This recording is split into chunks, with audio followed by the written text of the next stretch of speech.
Академия арнасы.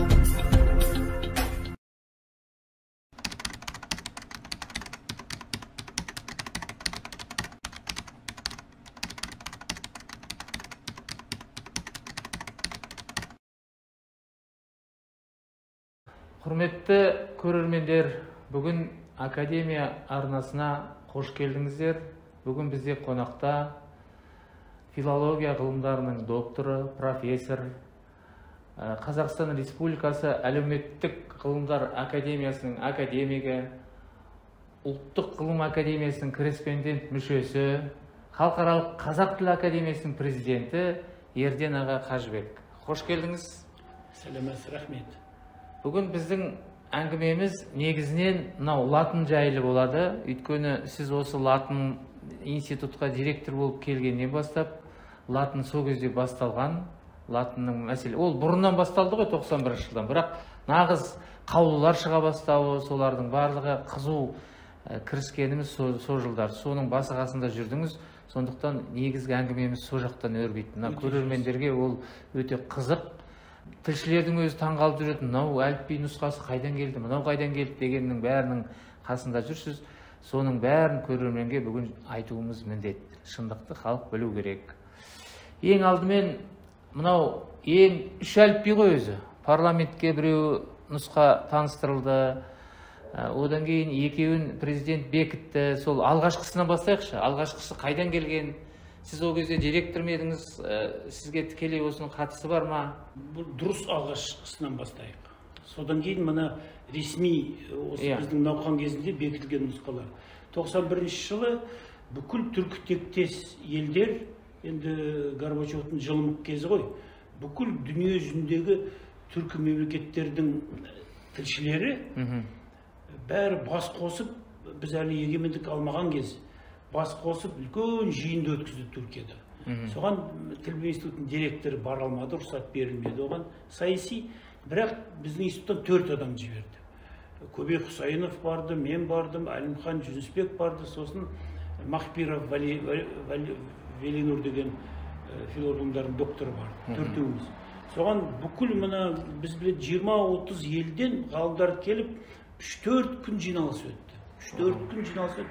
Мына түркі тілдердің ерекшелігі, ол түркі тілдер бір-біріне өте жақын. Алма бүкіл 100 түркі тілінде алма. Мына негізгі сөздік қор бірдей. Азғантай фонетикалық бастың орнына баш, жақсының орнына яқшы деп айту мүмкін, а негізінен сөздік қор өте ұқсас. Сондықтан ғалымдардың ұсынысы енді болашақта ұлттық әліпбилерге көшкен жағдайда бірдей дыбысталатын дыбыстарды бірдей таңбалармен таңбалайық. Бір-бірін жазғанымызды оқи алатын болады деп бір нұсқаны бекіткен. Ортақ түркі. Содан кейін оны көптеген тіл білім институт 92 жылдан бастап ресми түрде сол ортақ түркі әліпби негізінде бір нұсқаны жасап, соны президентке ұсынды, осы мәселені көтерді. Содан кейін Әзербайжан, Өзбекстан, Түркменстандар көшкен кезде оларды негізге сол әліпбиді алған.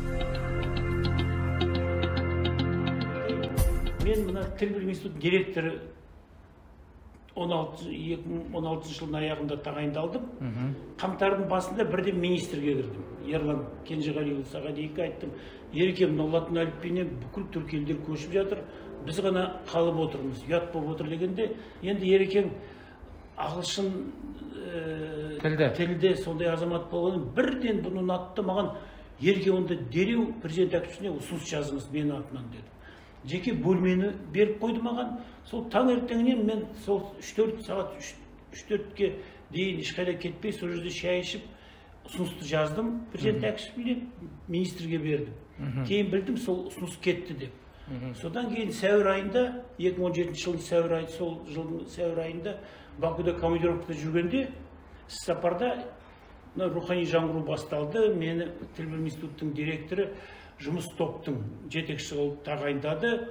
Сөйтіп әліпби жасақтауға кірістік. Бұл жерде ең маңызды мәселе әліпби бұрыннан дайын еді. Дайын. 91 жылдан бері қам жасап. Тапсырма берілгеннен кейін біз енді 300-дей нұсқаларды қарастырып үлкен топ құрдық. Ғалымдар топ тілшілер, компьютер мамандары, қазақ тілі мамандары, орыс тілі бір-екі адам, сосын Еуропаның тілдерінің мамандары, жазушылар, мемлекет қайраткерлері, қоғамдар бәрін қосып, көп жиын жасап, сол 2017 жылдың тамыз айының 20-ларында Тажинге кіріп, сол бұрыннан дайын, өйткені тілді өзгерте алмаймыз. Дыбыстарымыздың құрамы белгілі. Сосын ғылым бар, ақыннан келе жатқан. Сол бұрыннан келе жатқан ортақ әліпбиге негізделген нұсқаны ресми түрде ұсындық Марат Тажинге. Мен Аида Ғалымқызы Балаевамен бірге кірдім. Сонда бұл қан-талқан болып, Марат біздің үлкен басшымыз керемет ренжіді. Ереке президенттің тапсырмасын білмейсіз. Президент айтып жүр ғой, тек қана мына ағылшын тілінен шықпайтын нұсқаны жасау керек. Сосын бір әріпті жетпей жатса, 2 таңбамен, керек болса 3 таңбамен, керек болса 4 таңбамен таңбалаңыздар. 3 граф, 4 граф, 4 фографпен таңбалай беріңдер деп тапсырма. Мына түрк әліпбиіне ұқсайды ғой деді. Мен айттым, ұқсау керек, бірдей бол керек. Жоқ деп айғайлап, сол кездесуде бірден телефонды көтеріп, министрге телефон соқты. Мына Қажыбеков мырза, тіл институттың директоры, президенттің тапсырмасын орындамайды, үкіметтің тапсырмасында, мемлекет тапсырмасын орындамай келді. Дереу 2-ші топты құрыңыздар. 2-ші топ құрыңыздар деді. Телефонды тастап, шығыңыздар деп бізде қуып шықты ма? Қуып шыққандай болды. Сол шыққан кезде Аида Ғалымқызы маған айтады, Ереке, үлкен басшы ғой, неге бұлай сөйлесесіз дегенде мен шындықты айтуға тырыстым. Өйткені біздің міндетіміз үлкен басшыға шындықты жеткізу ғой дегенде, жоқ, енді бұлай айту сөйлесуге болмайды деді. Сосын бір аптадан кейін, сол тамыз айының сол аяғында қайтадан президент әкімші шақырды. Сол кезде енді мен жұмыстан босайын ба деп сөйтіп жүрген ғой. Барсам, қабылдауында Ербол Тілешев отыр.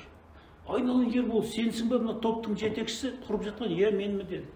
Соған қуанып қалдық, өйткені енді басқа шын айту керек, конъюнктуралар болған, олар болса біз тіпті жағдайымыз қиын болады. Ербол енді сөзді түсінетін, бұрыннан осы бағытта жұмыс істеп жүрген шек болғаннан кейін сөйтіп Тажинге кірдік. Екеуміз отырмыз. Шын айту керек, өте мықты ғалымдардың бірі және үлкен белді біздің мемлекет қайраткерлеріміздің бірі алдымызға бір әліпбиді қойды. Ербол, мен үшеуміз бір әліпбиді қойдым, міне осыны бекітеміз деді. Парламент заң деңгейіндегі қаулы қабылдайды, осыны бекітеміз деді. Қарасақ енді ұқсамайды. Диграф болды ма, сол білмеймін. Ең алғашқы диграф әліпби ғой? Мен айттым, Мәке, менің пікіріңізді білеміз деді. Мен бұл әліпби туралы сөйлемеймін деді. Жарайды, сіз онда жалпы латынды жөн сөйлеңіз. Мына Ерболға жақсылап тұрып баяндама жасатуға көмектесіңіз. Әліпбиді баяндайды парламентте Ербол Тілеш деді. Бұл жоқ, солай келістік. Содан кейін парламентте Ербол әліпбиді баяндады. Сол парламентті өзінде шу шықты. Одан кейін ертең күндері кейде басында 100 мың, одан кейін 200 мың, 300 мың сыни пікірлер бүкіл әлеуметтік желілерде, интернетте болды. Бұл керемет күтпеген жағдай болды. 2 аптадан кейін маған сол қыркүйектің ортасында Тажин телефон соқты. Таңғы 8-де үйге. Ереке, мен асығыстық білдіріп, аздап артық ауырлау сөзді айтқаныма кешіріңіз, жұмыс істей беріңіз, тіл институт жұмыс істей берсін, сіз бізге керексіз, 2-ші топта жұмыс істей берсін деді. Сол осылай бірінші әліпби шықты. Сонда бірінші парламентке таныстырылған әліпбиге ғалымдардың қатысы жоқ, ол да сол жоғары жақтан келіп тұр ғой. Ешқандай жаңағы екінші жұмыс тобы, Ербол бастаған жұмыс тобы жасаған әліпби ме екен? Жоқ, мен Ерболға Ербол інімізге бір рет ренжігем. Бірінші нұсқа келгенде Ерекең қарайды, өте жақсы деп мақұлдайды. Екінші, одан кейін акутты қабылдады ғой, ана білесіз, ол қалай болды? Екінші апостроф. Екінші апостроф. Дәл солай бірінші шек екенін ел түсінді, жоғары жақта түсінді. Сосын Марат тағы да бізді шақырып алып, Ербол, мен, Аида Ғалымқызы да болған сияқты алдымызға тағы да бір нұсқаны қойды. Енді осыны қабылдаймыз деді. осыны қабылдаймыз, бұны президенттің алдына барып қабылдаймыз. Сонда мен айттым, анау әліпби ғой, жаңағы сөздердің арасы алшақтап кететін, өтірі теріс болатын. мен алдына барғанда президент жиналысты былай бастады. Мына әліпби маған ұнайды, мен бәрін қарап шықтым, жаман емес сияқты, дұрыс, қазір мен қол қоям, жарлыққа бекітеміз деп, солай бастаған жиналыс. Бірақ бәрібір біз ақырын ойларымызды айта бастадық. Әлекең ұшып тұрып та, енді мен жақсылап тұрып қайрадық па Әлекең, дайындадық. Айта бастады. Мына И мен У-дің мәселесін айта бастады. Басқа мәселелер, сонда елбасы қарап тұрды. Не деп тұрсың, мен түсінбедім деді. Берлеш Қасыма. Қасыма келіп, мына қағазға жазып көрсетші деп сөйтіп. Әлекең қасына барып, қағаз алып жаза бастағанда, елбасы қарап отырып түсінгеннен кейін айғайлап қуып шықты. Кәдімгі қуып шықты Әлекеңді. Кет, не деп жатсың? Ана жерде қасынан қуып жіберді ғой. И тұр, жетеді, У тұр, жетеді деп. Сөйтіп, бірақ сол кезде біраз, енді елбасының біраз көңілі түсті. Жарайды, енді мен қазір мына жарлыққа қол қойғанда, онан кейін бірден тізеге салып бұны іске асырыңдар деп отырған жоқ. Ғалымдарсың ғой, қараңдар, зерттеңдер деген сөз шықты аузынан. Біз соны бірден ұстап алдық та, кездесуден шыққанда көптеген телеарналар мен баспасөз құралдарының корреспонденттері интервью алу үшін тұр, сонда біз айта бастадық. Президентіміз кемеңгер, президентіміз бәрін біліп отыр.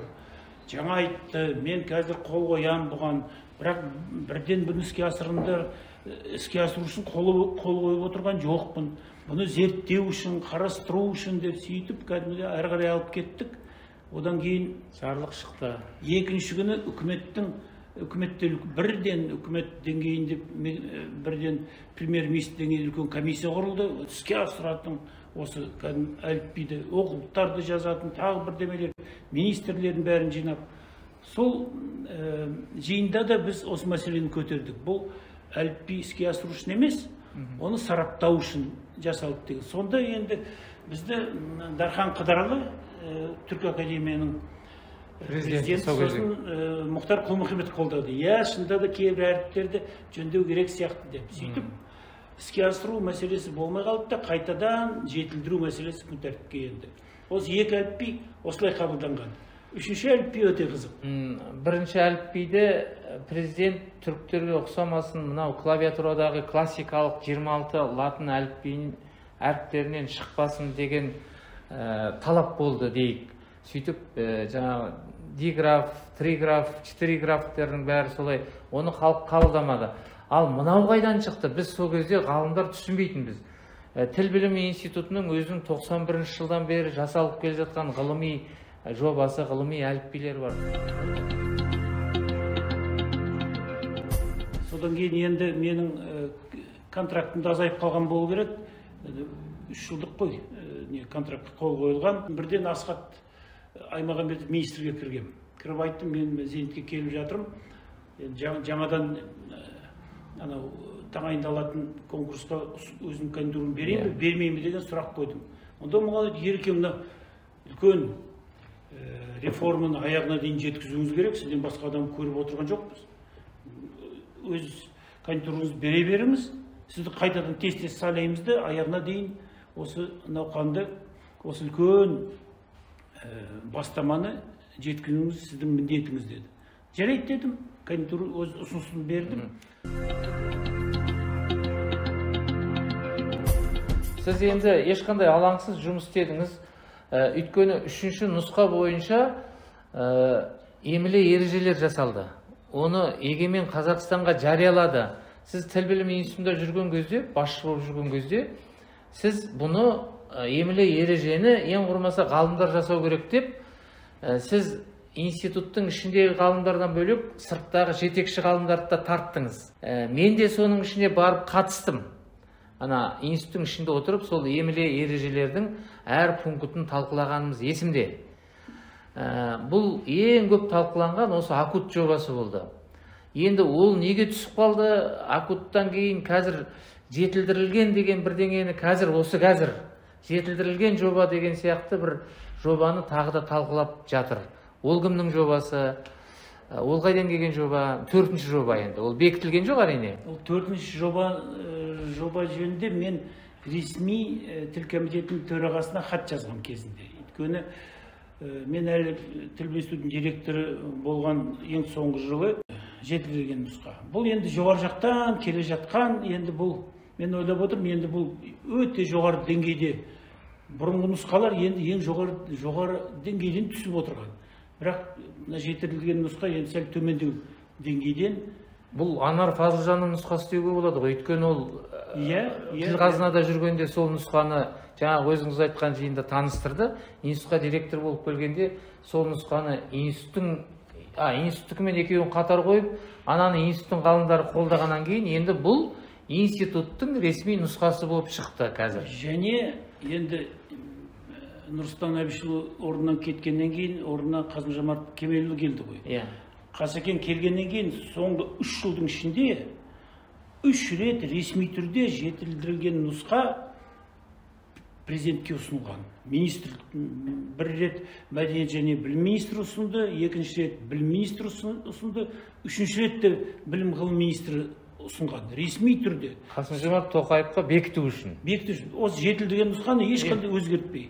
Әр сондай ұсынымның алдында біз бұны естіп, халықаралық қазақ тілі қоғамы атынан үлкен жиындарды өткізіп, қарарларды және бүкіл ғалымдарды қатыстырып, бұған жаңа сен өзің айтқандай тек қана бір ұйымның ғалымдары емес, бүкіл ұлттық университеттер, белді ғалымдар, керек болса шетелдік ғалымдарды, танымал қазақтанушыларды қатыстырып, өз ұсыныстарымызды Қасым-Жомарт Кемелұлына жіберіп отырдық, және 3 рет президент ресми түрде кәдімгідей жазбаша, ауызша айтып, одан газет журналдарға сыни пікірлер шыққан, сынады осы нұсқаны. Бұл дұрыс емес, олқылықтарды көріп отырмын, кейбір қаріптер дұрыс емес деп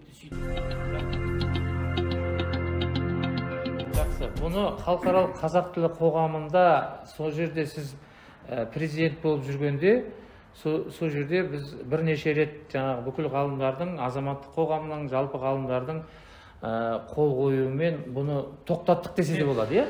Ал енді сол халықаралық қазақ тілі қазір қайда кетті? Енді халықаралық қазақ тілі қоғамы енді бұл шындықтың бәрін айтса тіпті сәл ыңғайсыздау жағдайлар болуы мүмкін. Жоқ, менің ойымша мынау заттық, материалдық меншік деген болады, сосын зияткерлік меншік деген болады. Мен ашық айтайын онда. Халықаралық қазақ тілі қоғам бұл қоғамдық ұйым болған, қоғамдық бірлестік, оның нақты құрушылары болды. Біз өмекеңдермен, әбекеңдермен бірге, мысалы, нақты адамдар сол қоғамдық бірлестіктің бұрыннан құрушы болып келе жатқан сондай заңды жұмыс істеп жүрген бір ұйым болды. Бастамашысы академик Әбдуәлі Қайдаров пен Өмірзақ Айтбаев. Сосын ең жоғары жақта бірнеше кездесулер болды бұл жөнінде. Мен ашығын айтайын, Қырымбек Көшербаев, мемлекеттік хатшы, мені арнайы Астанаға шақырды. Мен Қырекең бұрыннан білем, сәлеміміз дұрыс, құрдасты болуымыз мүмкін, шақырып алып, өзі отыр, Асхат Аймағамбетов министр, мен үшеуміз отырмыз. Ереке, енді қоғам осылай бола бере ме? Оны біраз ротация жасап, қоғамды өзгертсек, тіл мәселесі үлкен ғой деген мәселені көтерді. Кімді қоямыз деп ойланып отырдық. Қазыбек Иса бар, басқа адамдар бар, сөйтіп ойланып отырғанда Берік Әбдіғали болса қалай деп мен айттым. Ол жақсы сияқты деді, Берік жұмыс істеп жүрген. Сосын Қырекең үшеуміз отырмыз, Қырымбек елеуіл айтты Асекеңе, Берікке телефон соғып, мен ұсыныс айтыңызшы, осыны қоғамды тізгінді қолға алсын деп. Сосын бірден Асхат Аймағамбетов, біздің министріміз, Берік Әбдіғали телефон соқты, айтты, осы мемлекеттік хатшы, президент әкімшілік тапсырмасы бойынша сізге осындай бір қосымша бір міндет жүктейік деп едік. Қоғамды тек қана қоғамдық ұйым емес, мемлекет ұйымға айналдырсақ, оған мемлекетті жауап беретіндей қылсақ, сен басшы болсаңыз қалай болады деп сондай ұсыныс айтып отыр деді. Бұны мақұлдайсыз ба? Дегенде Берік ашық жауап берді. Мына нені қосып қойған, базаны. Дауыс естіліп тұр. Асеке, көп рахмет, сенімізге, Қырекең сеніміне де рахмет. Бірақ бұл мәселені бір ғана адам шешеді. Ол Ерден Задауылы. Бұны мен шеше алмаймын деді. Ой, Ерекең қасында отыр деп телефонды маған берді. Мен айттым, Берік, айналайын. Енді мемлекет тілдің тағдырына жауап беретін, жауапкершілік мойнына алса жаман емес. Сен енді осы келісім беруің керексің деп, шын айту керек, Бекеңді осы шешімді қабылдауға негізгі айтқанымыз себеп болды. Жоқ, ол Берік сайланды ғой, Бекең. Бірақ бір жылдың ішінде қазақ тілі қоғамы бірде-бір нәрсе ұйымдастырған жоқ. Жоқ, енді Бекеңді сынамайық. Сынайын деп тұрған жоқпын. Мен қазақ тілі қоғамы, біріншіден қазақ тілі қоғамы деген ол азаматтық қоғам. Ол мемлекеттің оның жұмысына араласуына, комитеті бар ғой? Оның басшылығына араласуына ешқандай құқығы жоқ деп ойлаймын. Құқығы жоқ. Енді мемлекет болсын құқығы бар шығар. Егер ол қатты кетіп жатса, өзінің заңдарды аттап жатса, ал ол азаматтық қоғамныңға арналған заңдардың шеңберінде істеп жатса, оның ішкі жұмысына араласуына құқығы жоқ деп ойлаймын. Өйткені мемлекеттің өзінің тілді дамытатын өзінің тетіктері бар. Комитеті бар, басқармалары бар, тіл орталықтары бар. Сол арқылы дамыта бермей ма? Неге бұған араласады? Өйткені бұл, жаңа айттым ғой, материалдық меншік, зияткерлік меншік. Бұның иесі Өмірзақ Айтбаев, бұның ар жағындағы иесі Әбдуәли Қайдаров.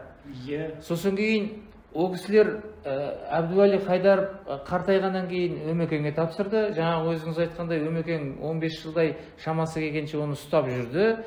Ал ары қарай ауырын құрап бастаған кезде Ереке өзіңізге мынаны ары қарай жүргізіңіз деп берді ғой енді. Соған енді мемлекет қазір араласып, міне екінші құрылтай өткізіп, екінші бір адамды, жаңа Рауан деген жігітті сайлап отыр.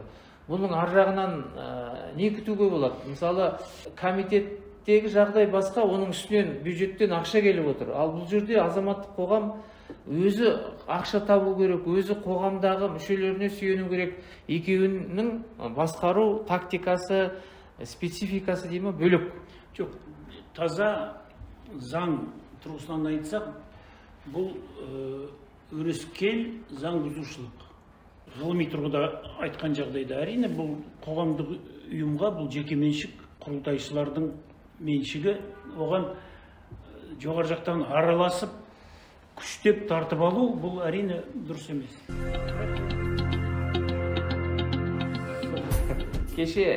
Кеше біз жиында Кәрімбек Құрманалиев академикті көріп қалдым. Ол Түркістанда бірге болғанда, мен де бұл қазақ тілі қоғамының құрылтайшының ішіне кірем, мен де анау үстіндегі президиум басқарушы жағына кірем деп талпынып кірген.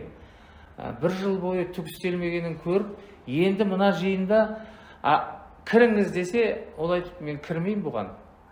Бұл түк істеп жатқан жоқ. Енді бұл қоғам емес.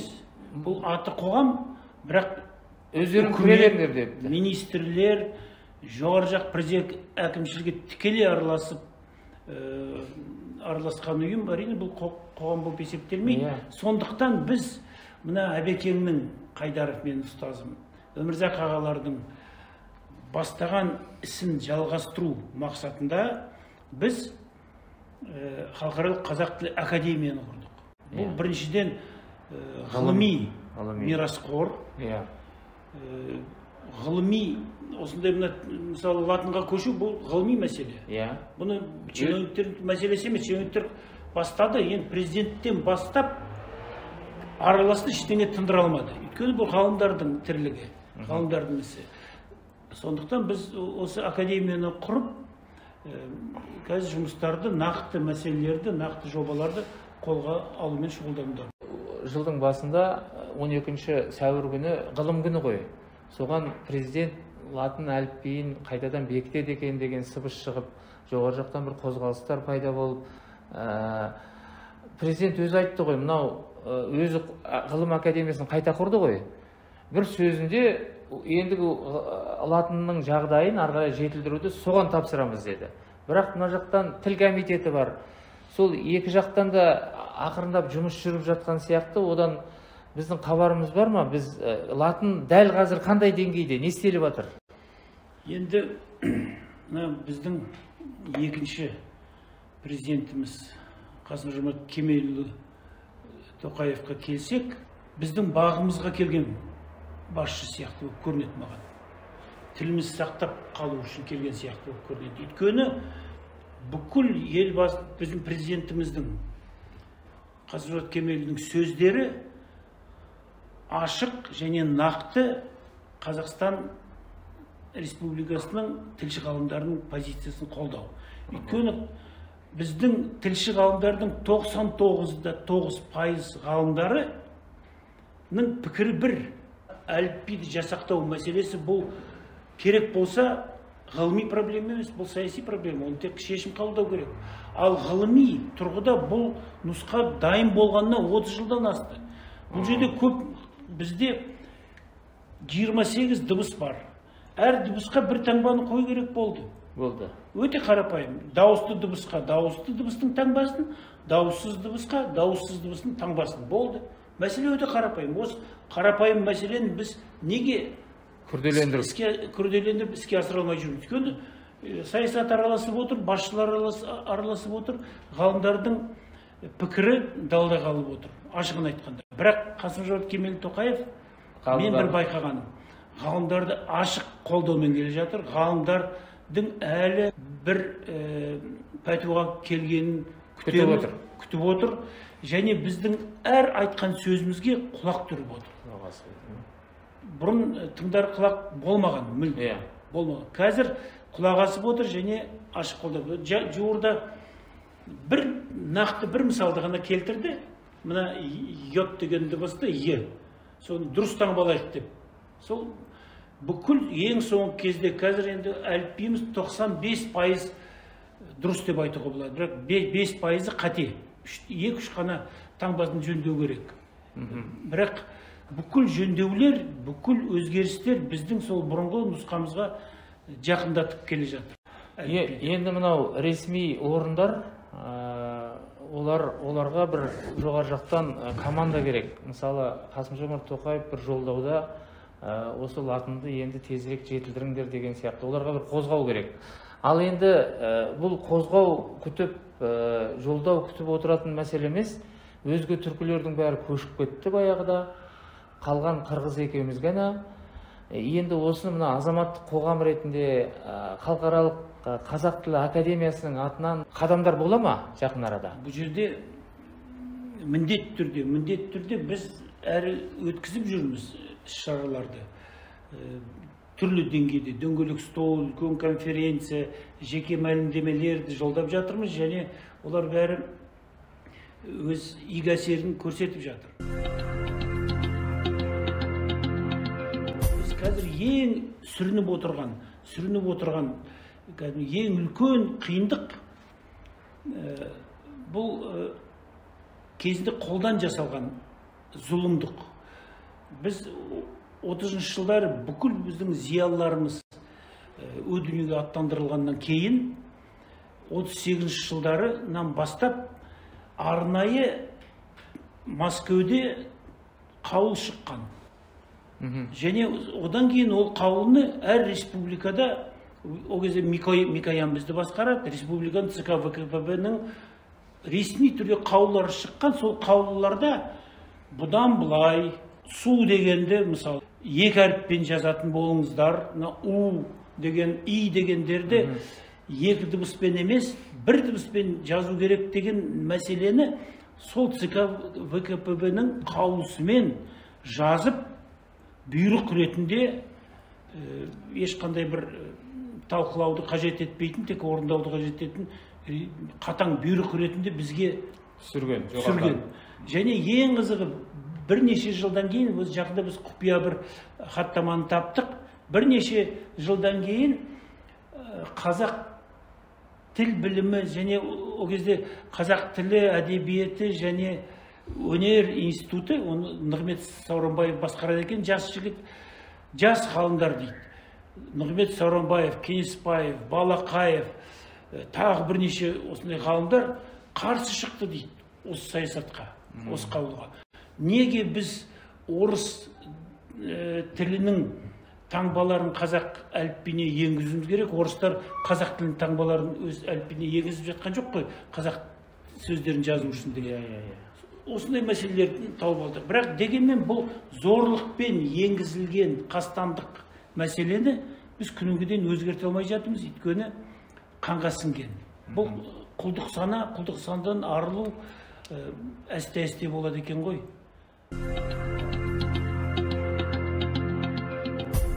Латынға, кириллицадан латынға көшуіміздің бір себебі де осы ғой, жаңағы неден арылу, таза ұлттық емле жасау, тек ұлттық әліп дыбыстарды ғана белгілеу, қазақтың төл дыбыстарын ғана белгілеу. Мен былай айтамын, бұл қарапайым, мен сәл аздап бір тым қарапайымдатып жіберу мүмкін деп есептелуі мүмкін, бірақ араб әліпбиінен кейін, төтеден кейін қазақ тілінде әліпби болмаған. Біз мына кирилл әліпбиін қазақ тілінің әліпби деп есептейміз. Шындығына келсек, бұл қазақ тілінің әліпби емес. Мүлде бізге орыс тілінің әліпбиін берді, ештеңені өзгертуге рұқсат жоқ, толық соны қабылдадық.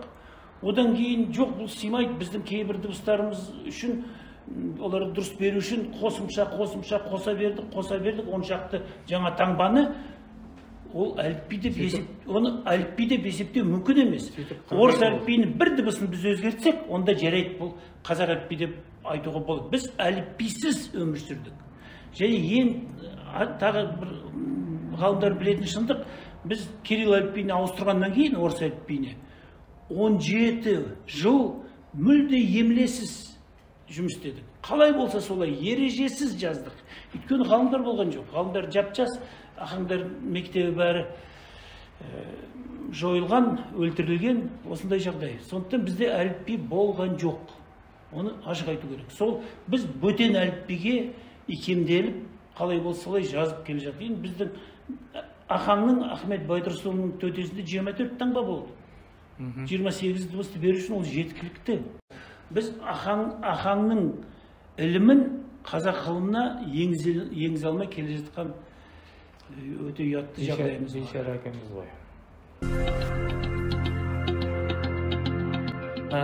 Мынау көптің көкейінде жүрген бір сауал бар. Әрқашан сіздің есіміңіз аталғанда, ой, ол кісі баяғыда тіл комитетін басқарып еді ғой. Сол жерден бір шумен кетті деген нәрсені айтады бәрі.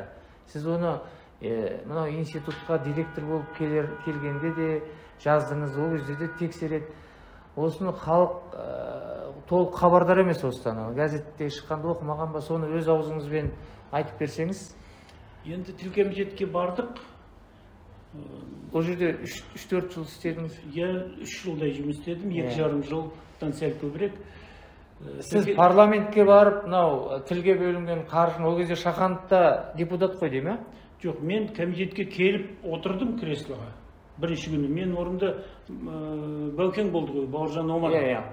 Баукең енді ереке, енді онда мен әкеліп отырғызды ғой. Енді мен кеттім, енді мен жұма күні кешкі жақын мені таныстырды, дүйсенбі күні келіп заттарды алып кетем деді.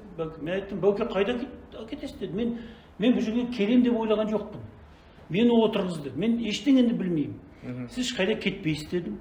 Қасымда отырасыз, бір ай отырасыз ба, бір апта отырасыз ба, көреміз дедім. Бәрі таныстырасыз, мені үйретесіз, адамдарыңызбен кәдімгі жеке-жеке мәселелерін бәрін таныстырып, содан кейін сіз мына комитет төраға деңгейінен кем емес орынға сізді тағайындауды мен өзім мойныма аламын деді. Мен Мұхтар Шаханов ағамызда көп көмектесті. Мұхаң, қалай, мен бұрыннан таныспын ғой. Мен біраз комитетте бір-екі ай жұмыс істегеннен кейін Мұхтар Шаханов маған телефон соғып, ерден кездесуіміз керек, бір жер түсті кезінде тамақ ішейік, мен сенімен сөйлесуім керек дейді. Менде қол тимейді. Мұхаң күнде телефон соғады. Содан кейін жарайды, бір жерде келісіп отырып екеуміз бір кісінің қасына еріп әкелді. Келіп, сонда Мұхтар ағамыз айтады, ерден, мен сенімен арнайы кездескім келді, себебі сенен кешірім сұрау үшін дейді. Мен айттым, аға, сіз қалай, сіз таудай ағасы жоқ, сонда мен сондай танымал адаммын ғой, енді бірақ бәрібір сен маған баладай болсаң да, інімдей болсаң да, мен саған қарсы жұмыс істедім.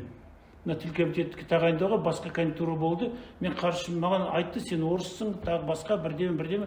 Қазір қарап отырмын, жаман жігіт емес екенсің, жақсы екенсің, сен нағыз қай жағынан болса да сай. Сондықтан мен кешірім сұрау үшін сұрадым дейді Мұқан.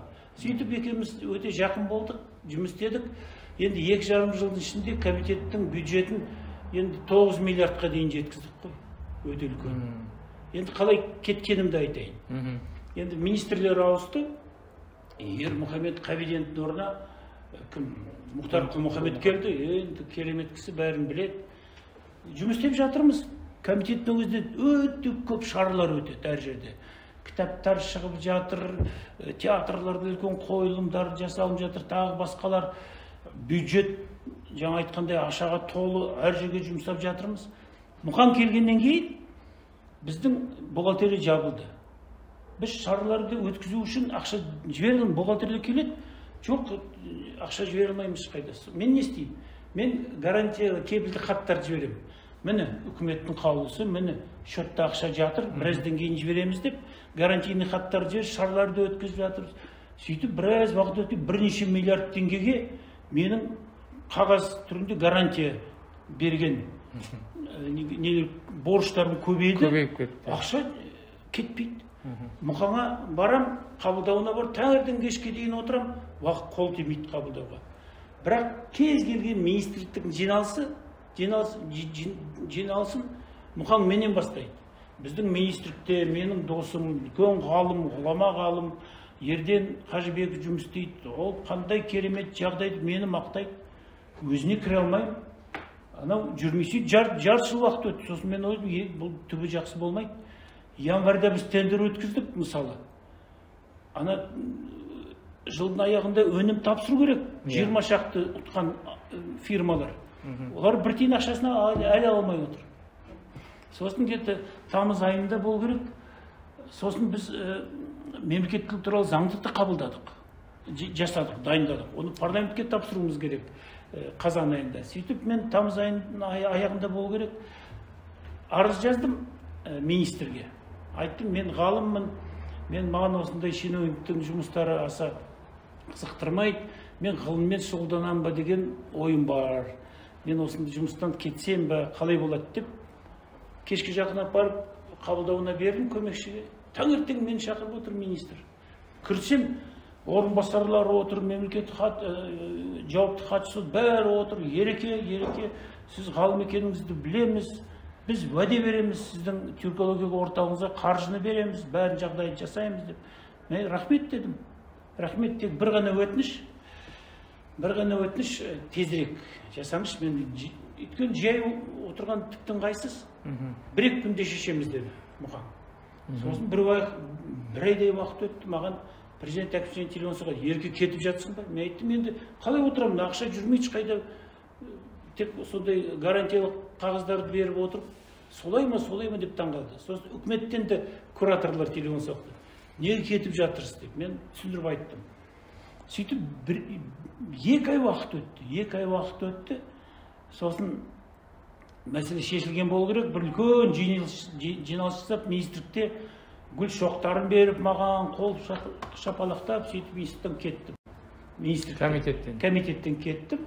Сөйтіп Алматыға келіп, түрколог орталық тарапынан бірнеше жиындарды өткізіп, конференцияларды өткізіп, Иштван Қоңырдың бір мүшел тойына байланысты халықаралық жиындарды өткізіп, содан кейін алдын ала жоспарланған Түрксойдың бір үлкен конференциясына мен, Қырғызстаннан Қадыралы Қоңқабаев, басқа адамдар кеттік бір аптаға командировкаға. Сол кездерде кім ана Жакишев Мұхтар түрмеде отырған кез, тағы басқа сондай бір кезең. Сол конференция жүрген кезде маған мәдениет министрліктің құқық департаментін басқаратын Қуанышбаева телефон соғады. Ереке, қайтпаңыз, сізге қылмыстық іс қозғалды дейді. Мен неге қайтпайын? Жоқ, сіз қайтсаң сізді ұстайды, тұтқындайды, сосын бірдемені табады. Сөйтіп бір апта, 2 апта Қадыралы екеуміз жүрдік Түркияда. жүріп сосын не істейміз? Бішкекке тартайық деді. Мен Бішкек арқылы куәлікпен кіремін, сосын барып мәселені анықтайын деп. Сөйтіп шештік. Бішкекке барып Қадыралы үйінде шай ішіп отырған кезде телевизорлардан бәрінен іздеу жарияланды маған. Бірнеше миллиард теңгені ұрлады деген жазып жіберген. Соны қарап отырып, соны не істейміз енді? Қайтадан Түркияға тарттым. Сол Түркияда бір жылдай жүрдім. Сол кездерде енді өте қиын ғой. Келеңсіз. Сонда айып қандай? Айып ана бір компьютерлік өнім жасаған мәселе қате дейді. Сол өнім жасаған фирма Санасофт. Ол бұрыннан біз қазақша компьютерде жұмыс істейміз ғой. Сол бәрін жасаған сол фирма. Сол өте танымал фирма, қарағандылық өзі ең қызығы. Мынау Microsoftпен жалғыз ресми дистрибьютор. Керемет, ол фирма керемет, өте мықты. Ол соғысып, кейін сот арқылы жеңді. Қаржы полициясына. Мен бір жылдай уақыт жүрдім, сосын хат жаздым. Қаржы полицияға. Түркияда. Шетелден. Мен осылай жүре беруге болмайды. Мен тінту, іздеу деген нәрсені алып тастаңыз, мен өзім сіздерге барамын. Сіздерге барып, мен ақ екенімді өзім дәлелдеймін деп хат жаздым. Ресми түрде жауап келді маған Қожамжаровтан. Рахмет, сіздің хатыңыз қабылданды. Біз қазір тінту, сонда мәселелерді алып тастағанда сізге хабарлаймыз деді. Содан кейін тағы бір жыл уақыт өтті. Олар үлкен процедура екен, бірнеше соттарды өту керек екен, прокуратура шешімдері. Сөйтіп, келесі жылдың желтоқсан айының соңында маған хат келді Қожамжаровтан. Сіздің мәселелерді алып тастап, келуіңізге болады. Бірден телеграмма жібердім, 2-3 күннен кейін, жылдың басында мен Астанаға келем дедім, осындай рейспен. Бәрі қарсы. Телефон соғып сұраймын, айтады, жоқ, Ереке, қазір Жәкішев әлі отыр, экология министрінің отырғызды басты. Сізді келіп отырсын, шетелде жүрем бе осылай? Сөйтіп ұшып бардым, Астанаға ұшып бардым. Енді 50 шақты жәшік кітап жиналып қалды, сол кезде кітаптарым шығып жатыр. Қазір артында қаржы полицияның полковнигі жүр екен. Ол орысша басын сөйлегенде мен байқамадым. Кейін қазақша амандасты. Мен де амандастым, мен айттым, ана жерде адвокаттар бәрі отыр, керек қағаздар қазір толтырайық. Жоқ, аға, демала беріңіз, жаңа жыл құтты болсын. Демала беріңіз, өзіміз хабарласамыз деді. Жарайды, үйге бардық, інім Астанада тұрады. 3 ай телефон соғып тұрдым қаржы полициясына. Қашан, шақырамыз. Мен енді осылай отыра берейін бастанда, анам Қарағандыда. Онда келіңіз, сізбен бір протокол жасайық. Сосын Қазақстанды еркін жүре беріңіз дейді. Жарайды, бардық. Мен айтам, маған мені кінәлайтын, не деуші, обвинительный заключение. Соны беріңізсем, бізде ремонт жүріп жатыр, көріп отырсыз, әлі қағаздарды өзім таба алмай жатырмыз дейді. Сөйтіп, сосын еркін жүре бастадым, Алматыға келдім, Қарағандыға бардым. Сөйтіп, сол жылдың желтоқсан айында тергеуші Алматыға бір жұмыспен келген, өзім бір үлкен мекемені тексерді. Маған телефон соғады, Ереке, кештеу жұмыстан кейін сағат 9-10-да кешкіп келе аласыз, осындай ғимаратта біз отырмыз. Барсам, толып жатқан қағаз, 2-3 тергеуші бір жұмыстарын шұғылдан менімен 1 сағаттай әңгімелестік. Содан қолыма қағаз берді, ешқандай қылмыстық, ешқандай ештеңе мәселе жоқ деп. Сол осылай болды жағдай. Бірақ кім бұны ұйымдастырды, неге ұйымдастырды, мен күніге дейін білмеймін. Бірден тіл комитеттің төрағасына бардым, кейін мәселе біткеннен кейін Мақсат деген жігіт отыр, айттым, біз дайындаған мемлекеттік заң қайда десем, қандай заң дейді. Біз комиссия құрғанбыз комитетте. Мемлекеттік заңды керемет жақсы заң. Салық Зимановтар, сол бүкіл мықты заңгер ғалымдардың бәрін қатыстырып. Сол заң жоқ, атымен жойылды. Мүмкін сол заңды парламентке жеткізбеу үшін жасалған ушума, мен о жағын білмедім. Бірақ ешқандай кінәлайтын, ұстайтын мәселе. Бірақ ең қызығы, тағы бір нәрсені айтайын, бұл көпшілікке мүмкін. Ең қызығы, мына комитетте 20-30 адам бар, сол 20-30 адамның жартысы анау қаржы полиция нені талап етеді, соны жаза берген. Маған қарсы, мысалы, мен кінәлау үшін. Мен келгенін естіп, бірден бәрі жазды. Бізді қорқытты, бізді зорлады, содан кейін біз бұны жаздық деп бас тартты. Бірақ мен келмесем, сол олардың анау кінәлаған қағаздар сөйтіп қала беретін еді. Өте қызық сондай бір психологиялық құбылыс. Ұйымдастырылған болып тұр ғой. Ұйымдастырылған, бірақ кім және неге ұйымдастырылған мен түсінбедім. Жақсы, онда әңгімеңізге рахмет. Әлі талай әңгіме көп, латыннан бөлек оқулықтар бар, басқа тілдің саясатының жүргізілуі бар, түркі халықтарымен ортақ байланыс бар. Мынау халықаралық қазақ тілі академиясы емес, түркологиялық орталықты халықаралық көтеру бар. Біздің қазақ тілі қоғамымыз 1-2 жылдай ғана өмекең кеткеннен кейін біз басқардық. Сол кезде жасаған жұмыстар жөнінде де жеке бірінші рет біріккен ұлттар ұйымы деңгейінде тарихта бірінші рет қазақша бастан аяқ үлкен жиындарды да өткіздік біз. Сайт жасадық. Ең алғаш болып аккредитацияны алдық ресми. Парламентте тек қана мемлекеттік тілді білу бару керек деген нәрсені талап еттік қой қазақ тілі қоғамына. Өте ілгерілеу болды. Солардың бәрі кері әсер еткен болу керек. Оларға ондай белсенді қоғам керек емес. Тыныш отыратын қоғам керек шығар үкіметке. Сондықтан енді біз өзіміздің жұмысымызды істемей отыра алмаймыз ғой, ғылымымызды. Сондықтан осы халықаралық қазақ тілі академиясының шеңберінде өзімізге тиесілі заң шеңберінен аспай жұмыстарымызды істей береміз. Деніңіз сау болсын. Келесі жүздескенше аман сау болыңыз. Рахмет.